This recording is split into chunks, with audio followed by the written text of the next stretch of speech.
Praise lord. దేవుని ఘనమైన నామమునకు మహిమ కలుగునుగాక. ప్రభు నామమున మీ అందరికీ హృదయపూర్వక వందనాలు. ఈ ఉదయకాలము దేవుని వాక్యాన్ని విందాం. 2వ సమూయేలు గ్రంథము 11వ అధ్యాయము 8వ వచనము. తరువాత దావీదు ఇంటికి పోయి శ్రమ తీర్చుకొనమని ఉరియాకు సెలవీయగా ఉరియా రాజనగరులో నుండి బయలు వెళ్ళెను. ప్రియమైన వాళ్ళరా, ఇక్కడ ఉరియా అనే ఒక సైనికుడు కనపడుతున్నాడండి.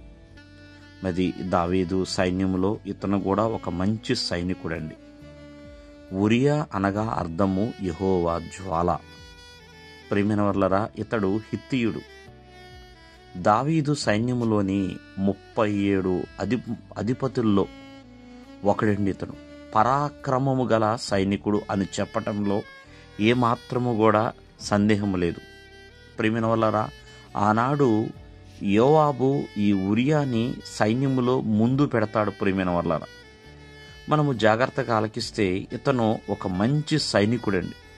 ఎందుకంటే సైన్యములో యుద్ధానికి వెళ్ళిన తర్వాత ఏమాత్రము కూడా ఇంటి వైపు చూడని వాడండి ఇతను. ఇంటి వైపు చూడని వాడు. ఎందుకంటే ఎలాగైనా సరే శత్రువుల మీద గెలవాలి, మంచి యుద్ధము చేయాలి అని ఆశ కలిగిన వాడు. మంచి నమ్మకస్తుడు ఇతను, మంచి సైనికుడు, అలాగే నమ్మకస్తుడు కూడా. ప్రియమైన వాళ్ళరా, ఎంతో నమ్మకము కలిగి తను యుద్ధానికి ముందుకు వెళుతున్నాడు. అంతేకాదు ఆశా నిగ్రహము కలిగిన వాడండి. ఏమాత్రము కూడా తనని తాను కోల్పోయేవాడు కాదు. ప్రియమైన వాళ్ళరా, ఎంతో నిగ్రహము కలిగిన వాడు. జారిపోయే వ్యక్తి అయితే కానే కాదు. చూడండి, ఇక్కడ అదే రాయబడుతుంది. ఉరియాని ఇంటికి వెళ్ళమని చెప్పి దావీదు చెప్పినా వెళ్లకుండా అలాగే ఉంటాడండి. ఆ నగరి ద్వారమునే పండుకుంటాడు తప్ప ఏమాత్రము కూడా ప్రియమైన వాళ్ళ ఇంటికి వెళ్ళే సాహసం చేయడు.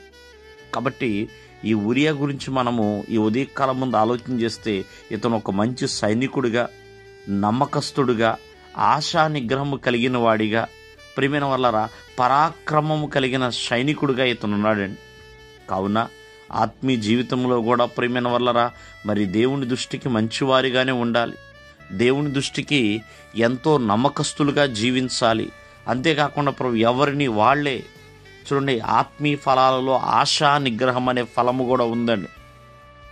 ఆశా నిగ్రహం కలిగిన వారిగా ఉండాలి తప్ప జారిపోయేవారిగా కాదండి. ప్రియమైన వల్లరా పడిపోయేవారిగా కాదండి. దావీదు సైతము కూడా ఇక్కడ పడిపోయి ఉన్నాడు, కానీ ఉరియా పడలేదు. అలాగే ధైర్యంగానే ఉన్నాడు, అలాగే ఆశా నిగ్రహం కలిగే ఉన్నాడు. అటువలే జీవిద్దాం.